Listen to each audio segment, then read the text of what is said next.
So to begin, we're going to share with you some statistics on technology to understand why we decided to do this project. So in 2014, 302 million computers were sold. And in terms of Brazil, though the enrollment rate in primary school in Brazil is 95.3% in 2011, only 50% of preschool children were enrolled. So education is something that needs to be addressed in our country. Also, repetition rates in Brazil right now for the first grade are at 24%. So the education system in our country is something that doesn't receive as much attention as it needs. So in our case, what we're addressing is technology is definitely not a priority. So the kids are very behind in terms of knowledge on computers and knowledge on things that for us come naturally because of the education we've been granted. Internet and basically the web has taken over our world. Companies are being technologized. So here you can see internet use around the world in January of this year. So it is a necessary skill. It is something that we need to know how to use because the world is advancing, and if people don't advance with it, we are going to stay behind. And that's why we thought that our project needed to address this in our country to ensure that the people were prepared for the job market as well as other benefits that come with internet and technology use. Okay, so what do we do? Our mission statement is to educate, inform, and inspire children through the intelligent use of technology. So basically we go to daycare in our community and we teach children ages 9 through 12 how to work with programs, Microsoft Office programs such as Word, PowerPoint, and Excel. So here are some statistics. 15% of teenagers aged 15 through 17 don't attend school at all. And we believe that's a very serious issue because that is a sign that education is something that Brazil is lagging behind on and something that we need to work on. And we believe that providing access to technology can be one of the ways to inspire children to be more informed and to pursue knowledge and take on school. Our student-to-teacher ratio is 4:1, which means that we're a very small classroom, so we can give very individualized attention to our students.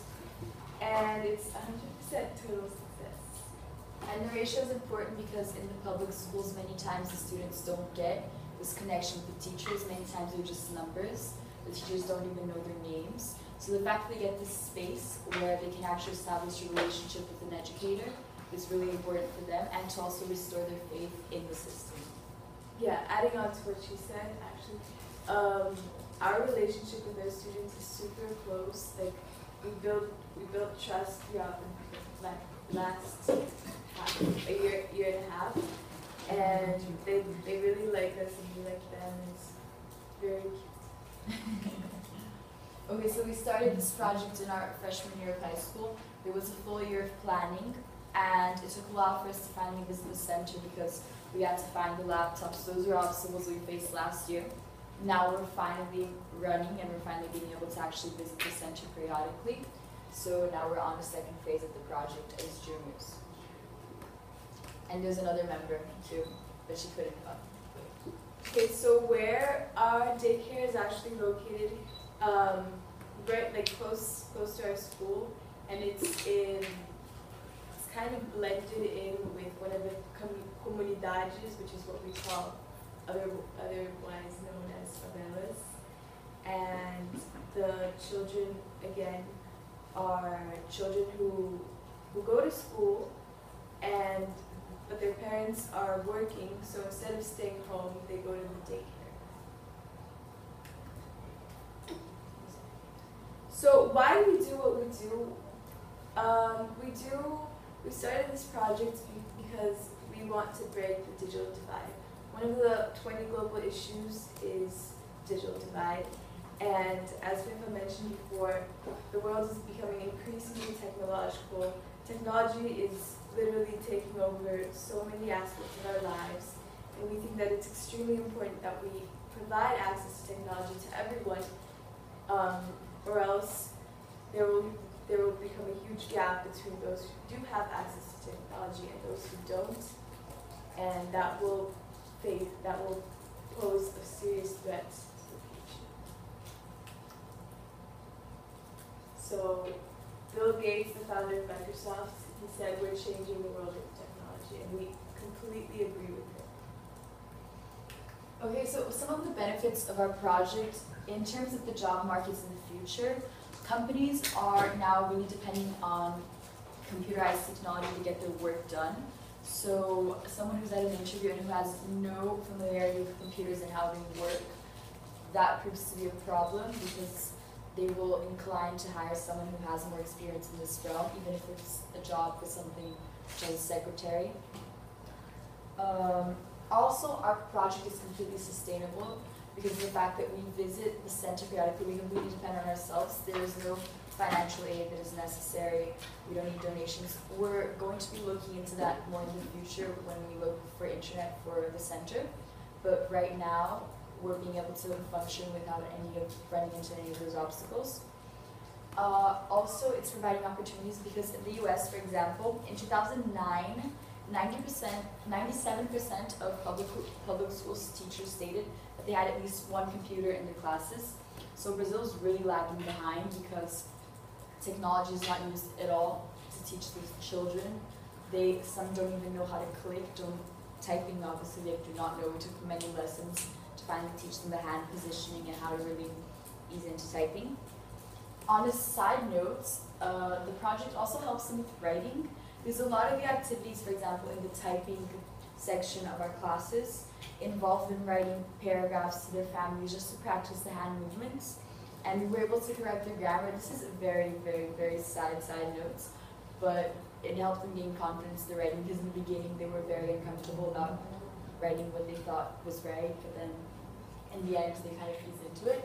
And peer interactions, because the students bring each other down, they tease each other when one of the peers is lagging behind and doesn't really know what he's doing, or if someone, for example, already knew how to turn on a computer and someone didn't, they would tease and laugh and say, how do you not know that?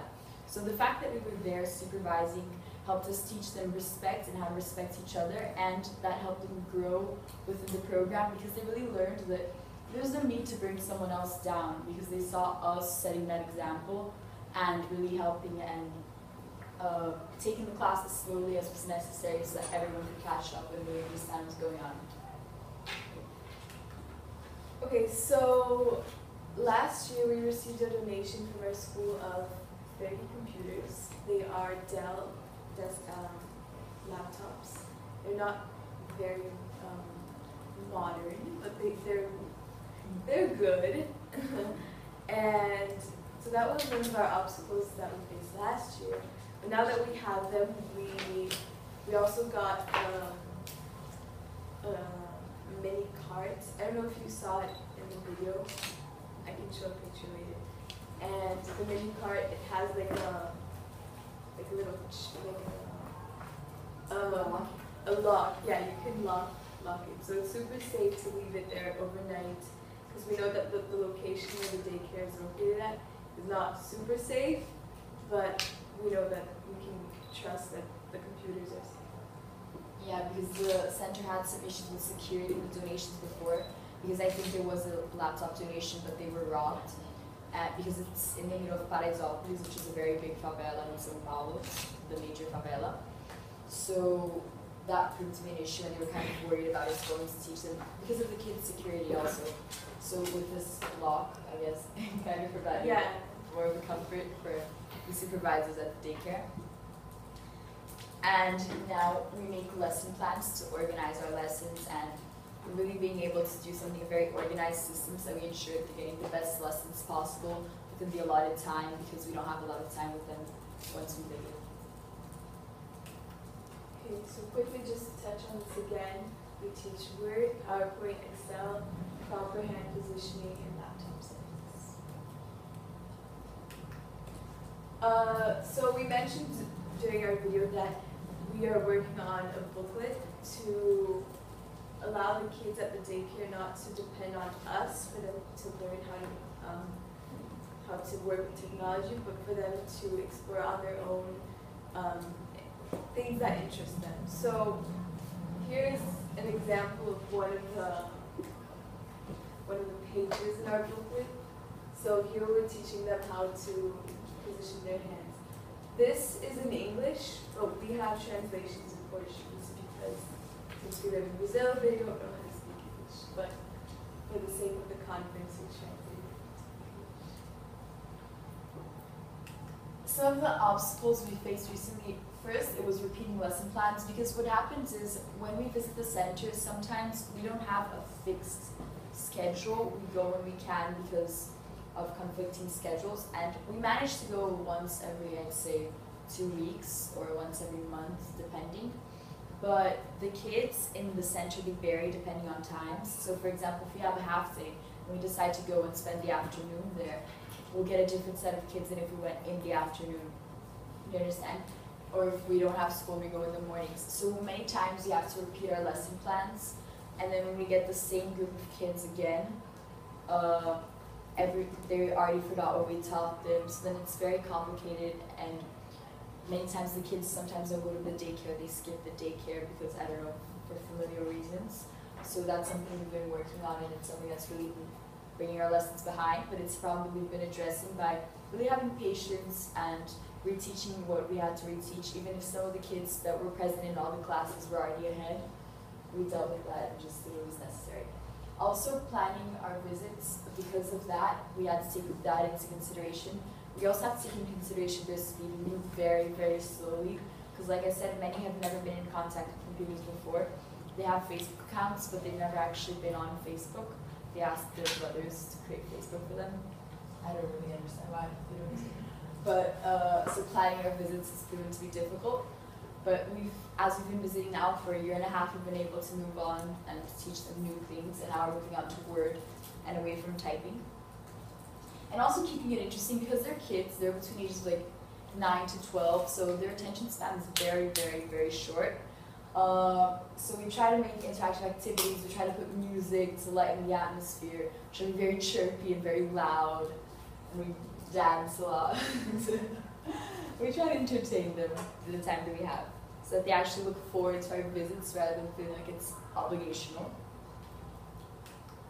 Okay, so our future plans, our main focus is to provide internet access for the daycare, because we found that it's really nice to teach them skills such as Microsoft Office programs, but we felt that if we had internet, like, we could expand our horizons like a lot more. We could do educational games, we could show them how to use search engines, they would have easy access to information, news articles, and we could probably incorporate maybe a presentation with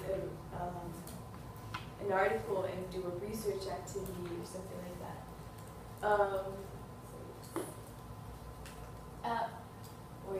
Now we're going to actually model a class for you, and we're going to ask for volunteers. We're going to show the activities we do with typing, with Word, with everything, so that you guys really capture. You guys are going to be our students. Do we have a volunteer to be the type?